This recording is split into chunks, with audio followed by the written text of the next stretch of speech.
Hello friends नमस्कार शुभ सकाळ। आज आम बुलीजा गड़ खंकीरार तारिणी मंदिर।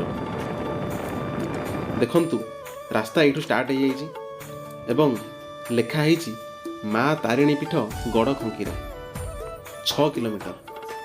आपण देखिपे जगटा किपरि जंगल एवं सुनसान। आपण देखंतु किपरि नाली रास्ता एवं निर्दन जंगल रास्ता। तो चलतु आगक जावा देखंतु केमितिया रास्ता, एकदम जंगल रास्ता देखिपे आपण। चल आगक जावा देखंतु ये लिखाही गाँ कल्याण समिति कोल्हा। तो देखिए यू केते बाट आपण देखिपे लिखाही माँ तारिणी पीठ 2 किलोमीटर गड़ खंकीरा।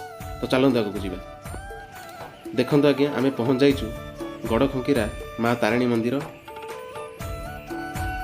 एवं आपण देखिपे मंदिर एंट्रांस केते सुंदर कारुकार्य होइछि। तो चलतु जीवा मंदिर भितर को देखंतु आम आसु मंदिर भितर को एवं आपण प्रांजल भाव में देखिपे मंदिर मुखशाला माँ तारिणी के मंदिर केते सुंदर होइछि।